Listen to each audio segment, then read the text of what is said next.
১৯৯৪ সাল। দূর মসজিদ থেকে ভেসে আসছে ফজরের আজানের সুমধুর ধ্বনি। এরপর আশেপাশের মসজিদেও আজান হবে। রাত্রি শেষ হতে চলেছে। চারপাশের স্তব্ধ পরিবেশ আস্তে আস্তে সচল হচ্ছে। কোকিলা যেন নামাজের জন্য সবাইকে ডাক দিচ্ছে কুহু কুহু বলে। কি শান্ত ও ছমছমে পরিবেশ। এসব কিছু অনুভব করছে মেহেরুন। সারা রাত দু চোখের পাতা এক করেনি সে। এখনও ঘুমহীন অবস্থায় শুয়ে আছে। শুয়ে শুয়ে আল্লাহর কাছে দোয়া করছিল যাতে ফজরের নামাজটা পড়তে পারে। অন্তত এটুকু শক্তি তার দরকার। জ্বরে শরীরটা কাহিল হয়ে গেছে। মেহেরুন একটু আস্তে আস্তে উঠে বসল। কেরোসিন শেষ হয়ে হারিকেনটা নিভে গেছে। ঘর একদম অন্ধকার। মেহেরুনের দাদি তার পাশেই শুয়ে আছেন। সারা রাত তাকে পাহারা দিয়েছেন। যদি কিছু দরকার হয়। মেহেরুন একা উঠতে ভয় পাচ্ছে, কেননা এই জ্বর নিয়ে সে বেশিক্ষণ দাঁড়িয়ে থাকতে পারবে না। এত অন্ধকারে তাহলে বাইরে গিয়ে পুকুরে অজু করবে কিভাবে? সে বেশ চিন্তায় পড়ে গেল। ভাবছে দাদিকে ডাকবে নাকি না। যেহেতু এখনও অনেক সময় আছে, তাই তিনি একটু পরে উঠলেও হবে। সারা রাত তো কষ্ট করলেন। মেহেরুন এসব চিন্তা করছে আর খাটের মাথায় ধরে উঠে খুব কষ্টে দাঁড়িয়েছে। এদিকে ফজরের সময় হয়ে যাওয়াতে মেহেরুনের দাদির ঘুম ভেঙে গেল। সারা বছরের অভ্যেস বলে কথা। যত রাত জেগে থাকুক, নামাজি মানুষের ফজরের সময় ঘুম থাকে না। সেটা আপনা আপনি আল্লাহর ইচ্ছেতে ভেঙে যায়। আর আজীবন ভোরে উঠে বাড়ির ও সংসারের কাজকর্ম করে এসেছেন। একটু রাত জাগার পর বিভোর হয়ে ঘুমিয়ে থাকার মহিলা নন তিনি। মেহেরুনের দাদি উঠে আগে দেখলেন মেহেরুন কি করছে। আধারের মধ্যেও হালকা আলো থাকে, যেটা দিয়ে পরিপূর্ণভাবে দেখা না গেলেও আবছা ছায়ার মতো বিপরীত পাশে লক্ষ্য করা বস্তু দেখতে পাওয়া যায়। মেহেরুনের দাদিও তাই চোখ সরু করে তাকিয়ে অস্পষ্টভাবে দেখতে পেলেন সে বিছানা থেকে নেমে গেছে। দাদি উঠে বললেন, মেহরুন, তুই উঠা দাঁড়ালি কেন বোন? যদি পইরা যাইতি। আল্লাহ, এই শরীরে নিয়ে আমি কি বিপদে আসি। আমারে ডাকলে হইতো না? মেহরুন শান্ত গলায় বলল, এত চিন্তা করো না দাদি, আমি ঠিক আছি। কোনো সমস্যা হচ্ছে না। আসলে আজান হয়ে গেছে, আমি নামাজ পড়ার জন্য উঠলাম। কিন্তু কিন্তু এখন বিপদে পড়ে গেছো, তাই তো? ভাবছো বাইরে কেমনে যাই? এই বলে তিনি হাসলেন। মেহরুন বিস্মিত হয়ে বললেন, তুই খাড়া, বাতিটা জ্বালাই নেই। এই বলে বালিশের নিচ থেকে দেশলাই নিয়ে কুপি জ্বালালেন আনোয়ারার দাদি। তারপর বললেন, তুই আয় আমার লগে। বারিন্দায় পানি আয় না দিমু, বৈশা অজু কইরা নিস। বাইরে যাওয়া লাগতো না। মেহরুন বারান্দায় গেল দাদির সাথে। গ্রামের বাড়িঘরে বারান্দার সামনের দিকে চাল থেকে নিয়ে মাটি পর্যন্ত লম্বা বাঁশ লাগানো হয়, এক প্রকার খুঁটি হিসেবে, যাতে বারান্দার চাল বাতাসে উড়ে না যায়। সেখানের একটা বাঁশ ধরে দাঁড়িয়ে আছে সে। তখন সামনের ঘর থেকে বেরিয়ে এলেন মেহরুনের বাবা। মেয়েকে দেখে জিজ্ঞেস করলেন, তার শরীর কেমন এখন? মেহরুন বলল, মোটামুটি ভালো আছি আব্বা, আপনি চিন্তা করবেন না। মা মেহরুন, তুমি নামাজ পড়তে উঠে এসেছো এই শরীর নিয়ে, তাতে আমি খুব খুশি। মাশাআল্লাহ, আল্লাহ তোমাকে সুস্থ করে দিন। আমি যাই মা মসজিদে। আপনার কাছ থেকেই তো শিখেছি আব্বা। জীবনে যত সমস্যা থাকুক, আগে আল্লাহর ইবাদত, তারপর অন্য সব। আর যে আল্লাহ আমাকে অসুস্থতা দিয়েছেন, সে আল্লাহই তো আমাকে সুস্থ করবেন। আর তিনিই তো সুস্থ রাখেন সব সময়। আমরা সুস্থ থাকতে তার ইবাদত করি। তাই সুস্থ থাকা অবস্থায় যদি তার ইবাদত করি, তাহলে অসুস্থ অবস্থায়ও অবশ্যই করব। কারণ তিনি যে বান্দাকে পরীক্ষা করেন অসুস্থতা দিয়ে। আলহামদুলিল্লাহ, তুমি ঠিক বলেছ। এই অভ্যাস যাতে আজীবন থাকে। কখনো নামাজ থেকে গাফেল হও না। যে দৃঢ় বিশ্বাস ও ভক্তি আজ তোমার মনে আছে, তা যেন আজীবন থাকে। সেদিকে খেয়াল রাখবে। আমি যাই, ফি আমানিল্লাহ। মেহরুন হ্যাঁসূচক ভঙ্গিতে মাথা নাড়াল। তারপর তার বাবা নামাজে চলে গেলেন। কিছুক্ষণ পর তার দাদি পানি নিয়ে এলেন। বারান্দার কোনায় বসে অজু করে দাদির সাথে ঘরে এসে নামাজ পড়তে লাগলো মেহরুন। 2 রাকাত সুন্নত পড়ে একটু বসে রইল। মাথায় তার প্রচুর ব্যথা, সেই সাথে মাথা ঘুরতে শুরু করেছে। এই দুর্বল শরীর নিয়ে দাঁড়ালে মাথা একটু ঘুরবেই। তাই সে যদি পড়ে যায়, এজন্য একটু বসে তারপর বাকি 2 রাকাতের জন্য শরীরটাকে প্রস্তুত হতে দিচ্ছে। কিছুক্ষণ বসে তারপর দাঁড়ালে কষ্টটা একটু কম হবে। তবে এই ফাঁকে সে এমনি এমনি বসে নেই, কিছু জিকির করে নিল। তারপর উঠে বাকি 2 রাকাত শেষ করে আল্লাহর কাছে শুকরিয়া জ্ঞাপন করল নামাজটা পড়তে পারার জন্য। অলোকপুর গ্রামের বিশিষ্ট সম্মানী ব্যক্তি জনাব আব্দুল মোতালেব। এই এলাকার মানুষ তো তাকে চিনেই, সেই সাথে আশেপাশের আরও কয়েক গ্রামের মানুষ ওনাকে চিনেন। তার বাবা দাদা ও তাদের পুরো বংশের বহু নামডাক এই গ্রামে। তাদের মতো ধনী এখানে আর কেউ নেই। তারা যেমন ধনে ধনী তেমনি গুণেও গুণী, অনেক উদার, দানশীল ও মিশুকে মানুষ। বিশেষ করে জনাব আব্দুল মোতালেব, তিনি গ্রামের প্রতিটা মানুষের পছন্দের এবং ভরসার ব্যক্তি। তারই একমাত্র আদরের মেয়ে হচ্ছে মেহেরুন, আর সেই সাথে আরও 2 ছেলে আছে মোতালেব সাহেবের। মেহেরুনের বড় ভাই মোহাম্মদ এবছরই পড়াশোনা শেষ করবেন, আর মেহেরুন পড়ে 7ম শ্রেণীতে, আর তার ছোট ভাই আহসান 2য় শ্রেণীতে। গেল 2 দিন ধরে মেহেরুনের খুব জ্বর। হঠাৎ করে কেন জ্বর হলো তা কেউই জানে না। সে খুব কমই অসুস্থ হয়, এত বেশি জ্বর এর আগে তার আসেনি।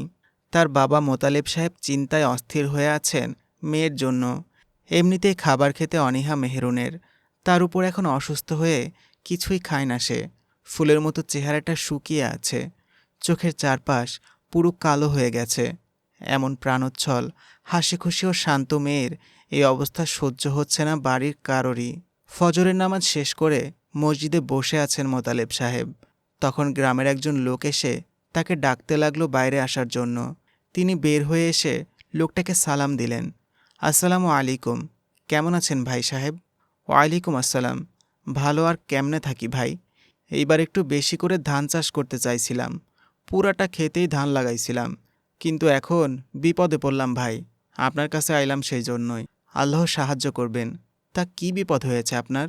আমাকে বলুন, আমি যথাসম্ভব সাহায্যের চেষ্টা করব।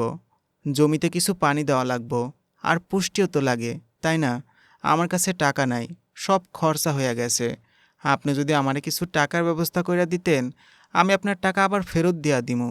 ভাইজান, চাষগুলো যদি ভালো কইরা হয়, আমি সব ফসল বেইচা শোধ কইরা দিমু। মোতালেব সাহেব কোনো কিছু না ভেবেই পাঞ্জাবির পকেট থেকে কিছু টাকা বের করে লোকটাকে দিয়ে দিলেন। সাথে বললেন, আপনার ফসল ভালো হোক, আল্লাহর কাছে দোয়া করি। টাকা ফেরত দেওয়া নিয়ে এত চিন্তা করবেন না ভাই, আগে আপনার উপকার হোক। আপনার সমস্যা মিটে গেলে পরে আমাকে দিয়েন। লোকটা খুব খুশি হয়ে টাকাগুলো নিল, আর মোতালেব সাহেবের এই কথাগুলো শুনে তাকে কৃতজ্ঞতা প্রকাশ করে চলে গেল। সূর্য উদিত হয়ে পূর্বাকাশ অনেকটা দখল করে নিয়েছে। গাছগাছালি সব পাখিদের কলকাকলিতে মুখরিত হয়ে উঠেছে। ধীরে ধীরে গৃহস্থলীরা বের হচ্ছে নিজেদের কাজে। মহিলারা কেউ উঠোন ঝাড়ু দিচ্ছে, কেউ বা সকালের নাস্তা তৈরির তোড়জোড় শুরু করে দিয়েছে। প্রকৃতি কত সচল হয়ে উঠেছে। এইসব উঠোনের কোনায় বসে ভাবছে মেহেরুন। সবাই আপন কাজে ব্যস্ত, কত ছোটাছুটি, কত কাজ, কিন্তু সেই অসুস্থ শরীর নিয়ে না ভালো করে ইবাদত করতে পারছে, আর না একটু পরিবেশের সৌন্দর্যে বিলীন হতে পারছে। খুবই অস্বস্তিকর ও অসহনীয় এই জ্বর। কেন হঠাৎ এমন শরীর খারাপ হলো? কবে সারবে এই অসুখ? সকালের মৃদুমন্দ দক্ষিণা হাওয়া এসে আছড়ে পড়ল মেহেরুনের গায়ে। মাথায় থাকা ওড়না এক ঝটকায় সরে গেল। মুহূর্তেই শীতে কুঁকড়ে গেল মেহেরুন। দাঁতগুলো কিরমির করে চোখ মুখ খিচে বন্ধ করে বসে আছে। হঠাৎ উষ্ণতা অনুভব করল সে। আর ঠান্ডা লাগছে না। বাতাস কোথায়? হঠাৎ করে হাওয়ার হিমশীতল স্পর্শ বদলে উষ্ণতা কোথা থেকে আসছে? চোখ দুটো মেলে তাকালো মেহেরুন। নিজের দিকে তাকিয়ে দেখল মাথায় ওড়না। সে চমকে গেল। ভাবল, আমার মাথায় তো ওড়না ছিল না, এখন কিভাবে এলো? এই সামান্য ওড়নায় কি ঠান্ডা দূর হওয়া সম্ভব? না, আমার তো হালকা গরম অনুভব হয়েছে পুরো শরীরে। কিভাবে? এক মুহূর্তেই কি কাঁপুনি চলে গেল? কোনো উত্তর মেলাতে পারছে না মেহেরুন। জ্বরে হয়তো তার এমন ভুলভাল কথা মনে হচ্ছে। এই ভেবে সে তার ভাবনার ইস্তফা দিল। আবারও শুরু হলো হাওয়ার ঝটকা। এইবার মেহেরুনের আগের চেয়ে বেশি ঠান্ডা লাগছে। সে উফ বলে কাঁচুমাচু হয়ে হাঁটুতে মুখ ডুবিয়ে বসে রইল। তারপর মনে হলো তার গায়ে কিছু একটা জড়িয়ে দিচ্ছে কেউ। মাথা তুলে তাকিয়ে দেখল মাথা থেকে নিয়ে পুরো গায়ে তার চাদর জড়ানো। কে এলো আমাকে এভাবে চাদর জড়িয়ে দিতে? বুঝলো কি করে আমি ঠান্ডায় কাঁপছি? তাহলে আগেও কি এভাবেই ঠান্ডা কেটেছিল? নিজের মনের ভাবনা নিয়ে অবাক হয়ে পেছনে ফিরে তাকালো সে। চোখের সামনে থাকা ব্যক্তির দিকে তাকিয়ে হালকা চমকে উঠে বলল, ইয়া আল্লাহ। আসসালামু আলাইকুম প্রিয় দর্শক। অপেক্ষার উৎকণ্ঠার দিন শেষ। আপনারা অনেকেই বারবার জানতে চেয়েছেন মেহেরুন গল্পটা কেন আসছে না বা কবে আসবে। ফাতেমা আবেদিন আপুর এই অসাধারণ গল্পটি কেন মাঝপথে থমকে ছিল। অবশেষে সেই জট খুলতে যাচ্ছে আজ। আসলে আমাদের সবার প্রিয় লেখিকা মাত্র 2টি পর্ব লিখে কিছুটা বিরতি নিয়েছিলেন। তাই আমি অনেক করে চেয়েও আপনাদেরকে এই গল্পটি এতদিন শোনাতে পারিনি। কিন্তু আপনাদের জন্য সুখবর হলো, আমি ব্যক্তিগতভাবে ওনার সাথে কথা বলে নিশ্চিত হয়েছি যে তিনি নতুন পর্ব লেখা শুরু করেছেন এবং এখন থেকে নিয়মিত এই গল্পটি প্রকাশ করা হবে। ইনশাআল্লাহ আজ থেকে মেহেরুনের প্রতিটি মোড়, প্রতিটি আবেগ আমি আমার কণ্ঠে নিয়মিত আপনাদের কাছে পৌঁছে দেব। গল্পের গভীরতায় হারিয়ে যেতে আজ প্রথম থেকেই মনোযোগ দিয়ে শুনুন মেহেরুন। আশা করছি শেষ পর্যন্ত আমাদের সাথেই থাকবেন। পর্ব 2, তুমি এখানে কখন এলে তুমি? এক মিষ্টি হাসি দিয়ে পাশ থেকে ফিরে সামনে এসে দাঁড়ালো নওবাহার। রোদের মৃদু আলোর ছটাক এসে পড়েছে তার মুখশ্রীর উপর। চেহারার রং সোনালি আর সাদায় মিশ্রিত হয়ে এক অপরূপ সুন্দর লাগছে তাকে, যেন রোদে ঝলমল করা গোলাপি পদ্ম। মুখে সেই হাসি ধরে রেখে নওবাহার বলল, আমি কিছুক্ষণ আগেই আইছিলাম, পরে দেখলাম বাতাস বইতাছে আর তোমার তো মেলা জ্বর, তাই ঘরে গিয়া তোমার জন্য এই চাদরটা নিয়ে আইলাম এখন। তাহলে একটু আগে তুমি আমার মাথায় ওড়না দিয়ে দিয়েছিলে? একটু আগে না তো, এই এখন। আর ওড়না দেই নাই, এই চাদরটা দিলাম যাতে তোমার শীত না লাগে। মেহেরুনের চেহারা বিবর্ণ হয়ে গেল। খানিক চিন্তিত সে, এটা কিভাবে সম্ভব? নওবাহার ছিল না তাহলে কে? তবে কি আমি জ্বরের ঘোরে এত আবোল তাবোল ভাবছি? হ্যাঁ, তাই হবে হয়তো। কি হলো সই, এত কি ভাবতাছ? কিছু না, তুমি বসো এখানে। এত সকালে আজ আমাদের বাড়িতে এলে? চাচি দেখেনি? উনি তোমাকে বকবে তো। দুহাত ভাঁজ করে মেহেরুনের পাশে বসতে গিয়ে নওবাহার বলল, আজ আম্মা বাড়িতে নাই, তার বাপের বাড়ি গেছে কালকা রাতে। ও তাই, আচ্ছা নাস্তা করেছো তুমি? এখনও তো রানতে যাই নাই, আগে রান্ধি তারপর তো খাওয়া। হাঁস মুরগিরে বাইর কইরা খাওয়ান দিলাম, আর গরুডারে উঠানে বাইন্দা কিছু খড় দিয়ে আইছি তোমারে একবার দেইখা যাওনের লাইগা। আজকে আমার সাথে নাস্তা করো। চাচি তো বাড়িতে নেই, তাই কেউ কিছু বলবে না, কিন্তু ঘরে তো ছোট ভাই বোন 2টা আছে, তাগরে রাইখা আমি খাইলে কেমনে হয়? তাদের রেখে না তো, তোমরা 3জনই একসাথে আসবে। আমার ভালো লাগে না কিছু খেতে, শরীরের উত্তাপে খাবারের রুচিও নেই। তোমরা থাকলে হয়তো একটু ভালো লাগবে। আচ্ছা ঠিক আছে, আমি তাইলে যাই ওদের নিয়ে আসি। আচ্ছা জলদি এসো। নওবাহার দেরি না করে এক ছুটে চলে গেল তার ভাই বোনকে আনতে। মেহেরুন তাকিয়ে আছে তার যাওয়ার দিকে। এই মেয়েটা খুবই শান্ত, মায়াবী, সৎ আর পরোপকারী।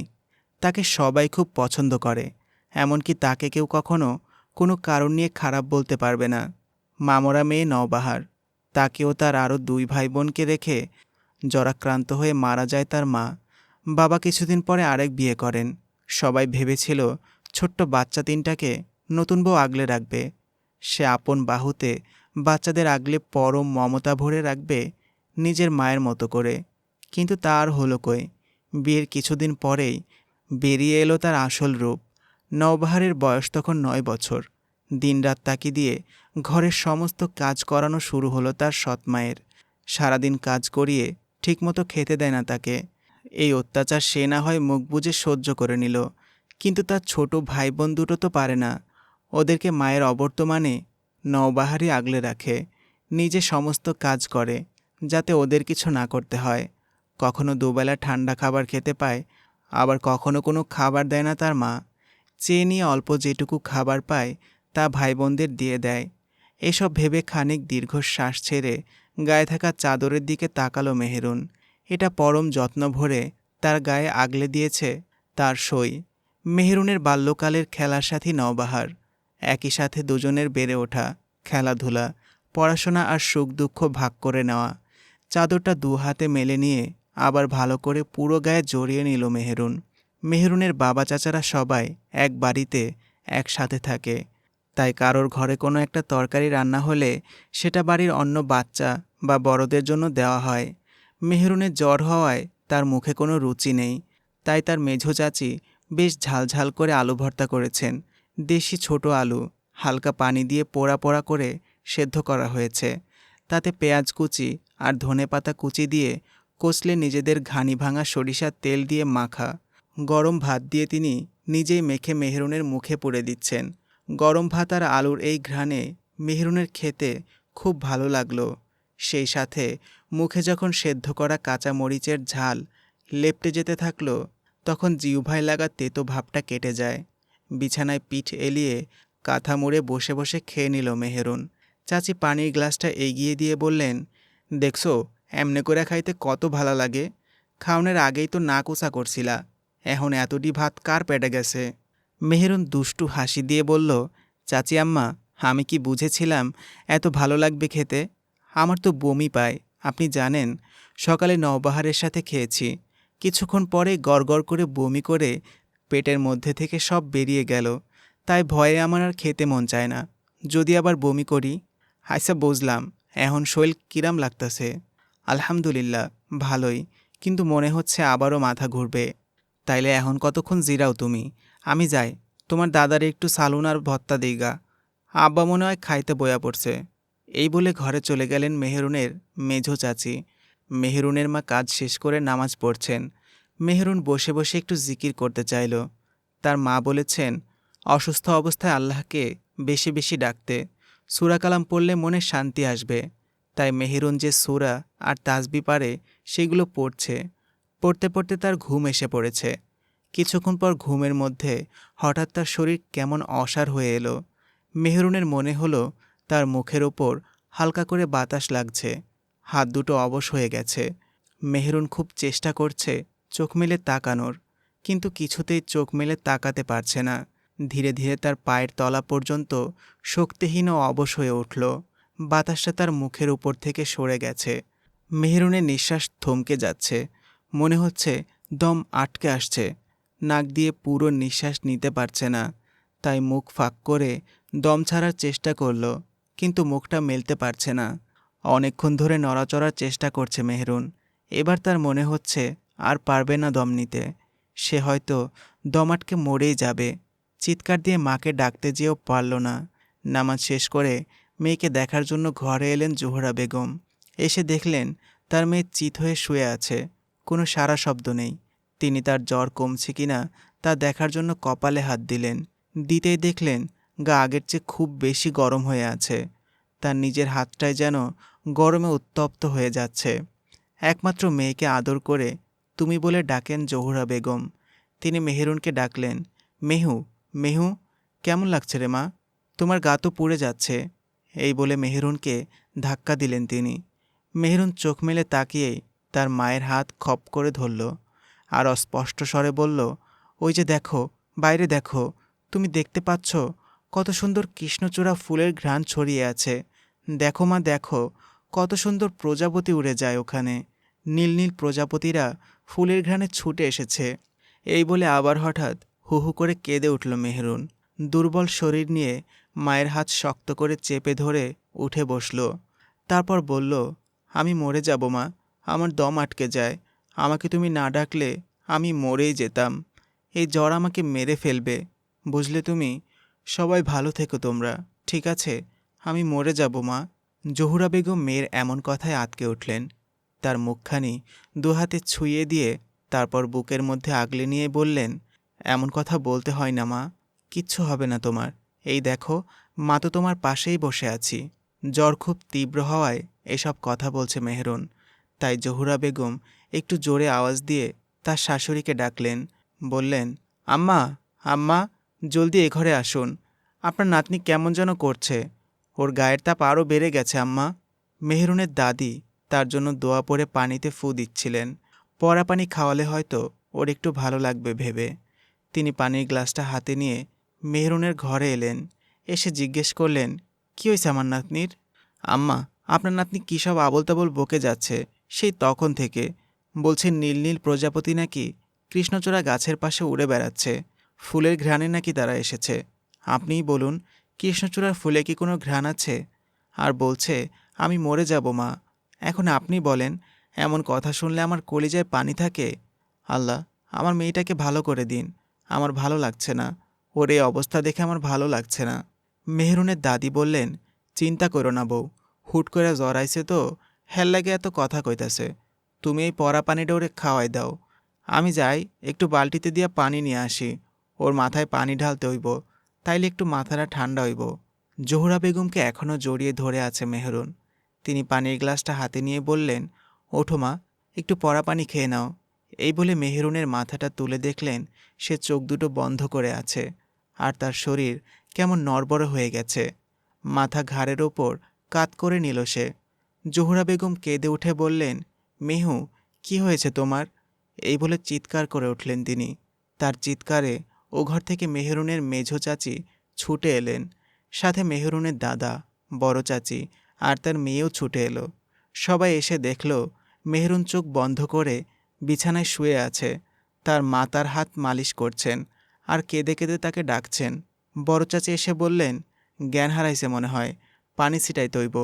তিনি মেহরুনের চোখে মুখে পানি ছিটালেন আর আল্লাহ আল্লাহ করতে লাগলেন। এই গ্রামে ভালো কোনো ডাক্তার নেই। একটা ছোট সরকারি কমিউনিটি ক্লিনিক আছে, মাত্র একজন ডাক্তার আছে সেখানে। তাও বেলা 1:30 বাজতেই সে বাড়ি চলে যায়। এই বিকেলবেলা ডাক্তার পাওয়া যাবে না। তবুও মেহরুনের দাদা মনে আশা নিয়ে ছুটতে ছুটতে ক্লিনিকের দিকে যাচ্ছেন। রাস্তায় একজন পেয়ে জিজ্ঞেস করল, কী ব্যাপার চাচা, কই যান? আর বলো না, আমার নাতনির হঠাৎ করে আজ 3 দিন ধরে অনেক জ্বর হলো। কালকে ওষুধ খাওয়ানো হয়েছে, কিন্তু কমার নাম নেই। এখন খুব বেশি অসুস্থ হয়ে গেছে। আমি যাচ্ছি, যদি ক্লিনিকে ডাক্তারকে পাই। কিন্তু হ্যাঁ তো গেছে গা, অহন কই পাইবেন তারে? তাহলে এখন কি করব? আমার নাতনি তো জ্ঞান ফিরছে না। চাচা, ওই গ্রামে একটা ডাক্তার আছে, ঢাকা থেকে আইছে। হ্যাঁ নাকি মেলা বড় ডাক্তার। তাই নাকি? আমাদের এখানে ডাক্তার কবে এলো? শুনলাম না তো। আরে চাচা, আপনারা নাম কইলে চিনতে পারবেন। ওই যে আমরার স্কুলের রমিস মাস্টার আছে না, হ্যার পোলাই তো। পরশু বিকালে হ্যাঁ ঢাকা থেকে আইছে। হ্যাঁ নাকি ডাক্তারি পাশ করছে। আপনি কইলে তারে আমি লইয়া আই। কিন্তু সে কি বাড়িতে এসে আমার নাতনির চিকিৎসা করতে চাইবে? বড় ডাক্তার বলে কথা, তার তো দাম থাকতে পারে। সে হয়তো আসবে না এভাবে। আরে আইব না মানে? আপনার নাম হলে না আইয়া কই যাইব? আপনি বাড়ির যান, আমি লইয়া আইতাছি। ঠিক আছে, একটু জলদি এসো কেমন? আমার নাতনির অবস্থা বেশ খারাপ। জি জি, আমি যাইতাছি। অনেকক্ষণ পর জ্ঞান ফিরল মেহরুনের। সে হালকা করে চোখ মেলে তাকালো।